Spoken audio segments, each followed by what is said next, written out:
And hello the YouTubers, it's CD Man Gaga giving you guys Ninja Gaiden 3 Races Edge Master Ninja Mode Walk the Commentary Day 6 Part 3. Last part on this one, sorry this video is a little longer than the other ones, it's just I could have split it up into like 2 more parts, but why do that? And that's a long loading time. So we left off at the Crystal Skull Challenge, so we're going to spawn in, and here's the challenge. We got some of these little commando soldiers and as well as the armored soldiers. So pretty standard fight, really easy to farm up, easy to force these guys into steel on bone. So I'm sticking with the Eclipse Scythe right here. Just trying to go for the standard combo with the limb. Get one right there, but I also get some one opportunity right there. And then once that goes through, it's just off with all of their heads. I actually go right from one into another one because the guy just has perfect timing, so I'm like, and you can see my blood rage isn't going up anymore because it's being a little stingy about giving me just like the ultimate I wanted to give me. I'm like, come on, give it to me now. Guys, I think I cut an arm off there, so now I'm waiting. He goes for it, rip him up, and bada boom. Life is good. 2.6 BT. So in this fight, you can easily get up your ultimate technique up to ×3 blood rage. I believe you can. Actually, when you see a shield soldier come out, you should drop it, because that's the most you're going to have with it. So boom, I get about 4 people with it. It's pretty good, and then one more guy drops down. So if you don't have as much, like, if you actually get your ultimate fairly quickly, because there's like about 4 kills at its steel on bone that would not give me the ultimate there. So you should be able to get the ×3. But if you don't, when you see 2 of these soldiers come down with a shield, you should drop the ultimate because you're running out of guys to kill. So anyways, boom, I just dismantle him real fast with the dual katanas because I can. And the next fight starts up. I'm like, I just like spam this button. I stick with it, I start charging, and I don't change it. So we get some of our LOA monster theme things, and I just dropped my dual katana UTC. Well, it worked. Killed one of them and limbed another one of the snake ones. So looks good so far. You can use the Falcon Talons. Just start up a fight with a decent UT, is what I'm going to say. Okay, so we killed one, actually. Now I switch over to the Falcon Talons because they're the ones that give me the most iframes in the middle of my combo. They seem to be the one that lets me evade most of the snake people's attacks, which I have a hardest time with sometimes. And we just go back to the busy of forcing the big LOA fiends to do their steel on bone attack by repeatedly attacking them while they block. Right there, boom, he goes for that one, and steel on bone. And we're just going to kind of rinse and repeat. Like, there we go, boom. I get interrupted, though, by his buddy going like, don't worry, Chuck, I'll get him.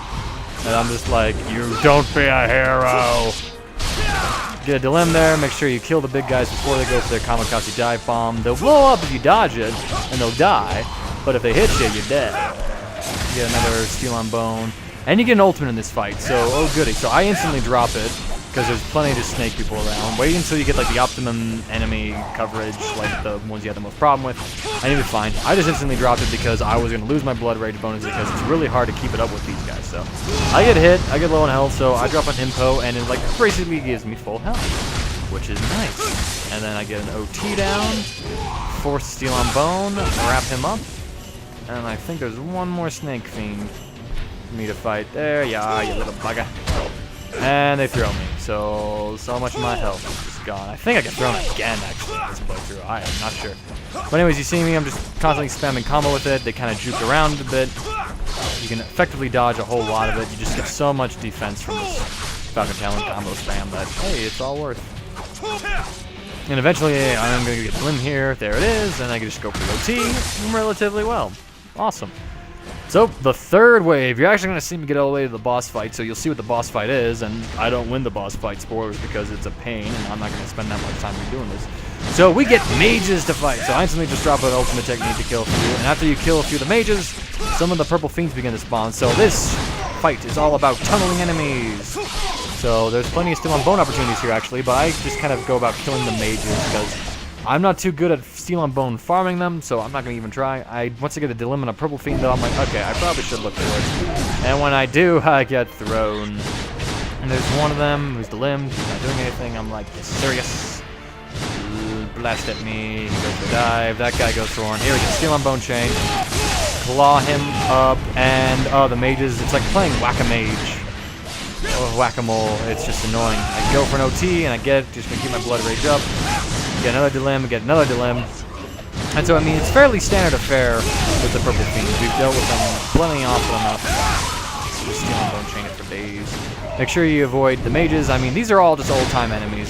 Old school fans of Ninja Gaiden should know exactly what to do in this fight. So So just juke. He actually goes for Steel and Bone. I do get him. Alright, cool. This fight does give you an ultimate, so I decide to drop it. I look around and I just drop it immediately because I've killed so many of them, and I can tell that not a lot of spawning. There's only 2 left. So jump, throw a shuriken to stun lock, and drop the ultimate. Hits 2 people. And I'm like, alright. And then there's like, are you kidding me? There's more? Where'd you come from? Don't know if they're just behind the wall and they finally figure out how to get around it because there's that fiend right there that couldn't get out of that corner for whatever reason, or if they only spawn in like 3s. So either way, I was a little just like, oh, sad face, could have had more karma, but it's okay.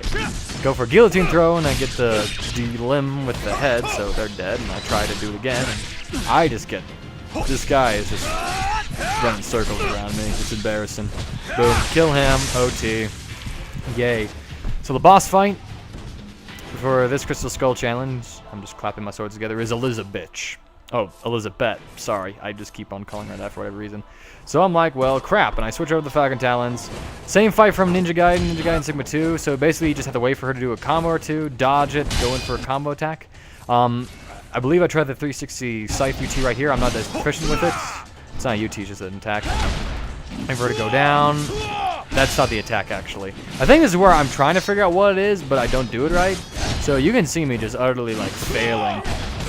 You'll see me execute this technique I'm trying to do a lot better in the upcoming boss fight. So I get low on health. I'm like, well... So.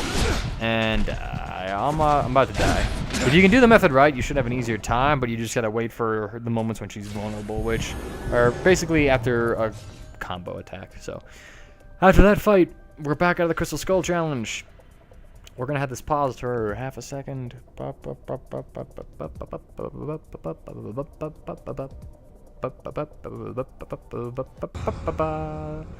And then we load the sound of me dying. That's horrible video editing, I know, get over it. So, alright, this fight we come right on out. I purchased the... I'm looking at what I want to get karma-wise, because after that fight I can afford a level 3 weapon. So I get the Lunar Staff, which is a nice, yeah. So then I tried to switch over to it. I was messing around with the Kusarigama in other playthroughs, wasn't working out. I'm like, I might as well try the Kusarigama in this upcoming fight. So this is me showing you why this weapon sucks in this game from a Steel on Bone methodology standpoint. And first off, I missed the ultimate because I'm pro. The Lunar Staff is a very satisfying weapon to use just because of like the effects it has. Like, look at that OT. Oh my gosh. It's like, how could you not like that? Yes, muy fantástico, no? And it's got really great, actually, like, single target control. Ironically enough, it's not really good area of effect like the Eclipse Scythe. It's more like one single target just usually locks them down and obliterates their limbs fairly quickly, opening up for some Steel on Bone and whatnot. However, like, the Falcon Talons just make you more mobile. They give you more iframes and whatnot. That's a cool little 360 thing. I'm like, oh, cool. Jump the corner. They don't spawn. Jump. I hear the sound. Charge an ultimate technique to make my life easier. And this is what the ultimate technique kind of looks like. Pretty good limb ratio. Then again, these guys are excessively vulnerable to the Lunar Staff UT. Anyways, I'm gonna see if I can't. Here's the Steel on Bone for it. That's all it is. And the thing is, you don't go from one person to another. So you can juggle several people with it. Does give you the blood rage, but it's severely underwhelming considering, like, ranging from the OP-ness of the Scythe. I mean, it makes the Dragon Swords, or range, with the Steel on Bone look impressive. Just because it doesn't chain like the others do, which makes sense in a way because it doesn't cut, it smashes. But I'm like, come on, man. I like the effect that it's unique, but I wish it was something that was effective. So, anyways, Gold Scarab right there. Once you run up the stairs, come through here, and now it's time to fight ourselves. Having a bit of a zen moment here. So we just fight a clone of ourselves. You got the Dragon Sword round 1. So I got the Eclipse Scythe out. I'm going to duel him with it. And I believe, is this the fight where yep. So right here, now I have an idea. I have a grasp on the 360 UT, on the 360 Scythe attack. This is what it is. Recommended to me by you, super user. You jump, get away, and when he gets close, you just spin. Gives you a lot of iframes, has so many attack points. You're going to get hits in. You can just see me clobbering his health bar. And he goes for an attack, and I completely avoid it.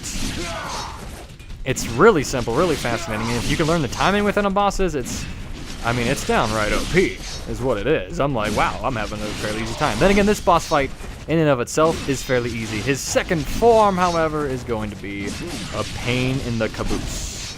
I don't know why I'm talking like a grandparent right now, but I'm going to roll with it. You will too. So, still dodging, still spamming 360 UTs, and he's dead. Like, first flawless boss fight. Anyways, you get a grip of murder thing, and we're like, oh crap. So we gotta reboot the fight. We have a bit of a dialogue thing, and now he's more of a fiend form, and he juggles between using the Eclipse Scythe, the Falcon Talons, and the Dragon Sword, while also being able to use their respective ultimate techniques. So I'm using the same combo again.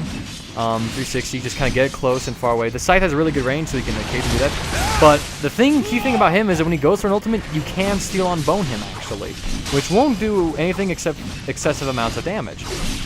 So that's a really cool feature, and another great thing is that you can trigger them with the 360 Scythe attack, as you just seen me do. So when you see him go for an ultimate, try and get in while he's glowing red, and then fire off an attack, or at the very least, dodge his ultimate and then go in. That's the safer way of doing it, or you can just hit him the second he goes for it. It's up to you, but that's the thing. Basically, he has different combos. You learn to read them as you fight him.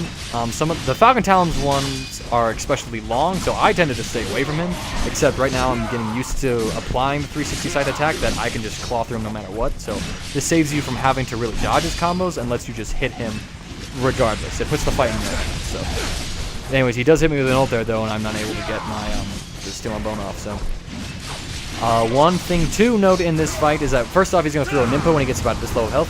So I try to be sneaky and dodge it by throwing my own Nimpo, but he just throws another one.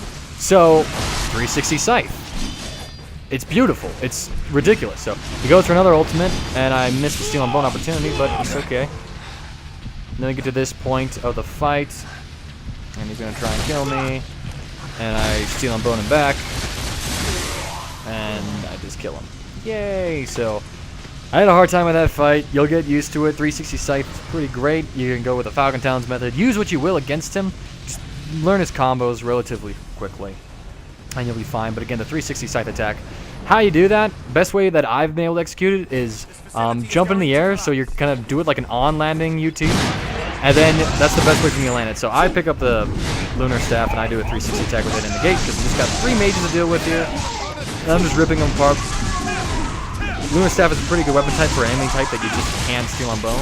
You can see me just obliterating these guys excessively fast. It's ridiculous. So I'm in here. I see which way to go. Meanwhile, they get our friend here to come out. I back him in the corner. His buddy joins. I'm like, oh, Macarena. So here. That's the one nice thing is you can hit multiple people with it, but like, look, there's no delim. He would have been delimed. No, he would have been dead from that steal on bone if it was any other weapon. So I said, Lunar Staff sucks. That's how you do it. So, once again, fall back to your old standby for this fight. For me, it's the Falcon Talons. I get a delim, so I just cut him. Then ultimate with an obliteration technique. Then I go this way, jump up the wall. Bit of a jump here, because I paused for like 5 minutes to do something, I don't know what. And I just go on through. Now we're up here, and we kind of get a bit of a minor recap of the boss fight from Chapter 2. So claw him out. You do the quick time event relatively well, and then I just go over here, slash at the turret. You can see that the combo the iframes are giving me. You don't really have to worry too much about this one because this is the last fight in the game. So cut that. Quick time event. Do a falcon dive. Kunai climb the wall. Actually, no, we're not there yet. Why do I keep pausing? Stop pausing me. Okay. And we run up, and then we just kunai climb for the rest of the level. So that is day 6 of Ninja Gaiden 3 Razor's Edge. Thank you all for watching this. So I'm gonna I have a different setup planned for the last 3 days of the game. The last couple of playthroughs and whatnot, if you so desire to call it as such. So stick around for them. I hope you guys will enjoy it. Should have a bit of a fresh breath of fresh air into it. And we're going to look at what I buy real fast before I go. Anyways, if you guys enjoyed the video, please give it a like rating, share it with a friend or whatever, blah, blah, blah, blah, blah. Subscribe for more. Day 6 cleared. I'm sitting on about 20,000 karma, it kind of looks like. So I'm looking at what I can get. I want to get the Kusarigama weapon next, but I pick up the Windblade's Dimpo level 3 because it would be strong. Anyways, that's all the time I have. Thank you all for watching. Have a fantastic day. I will see you later.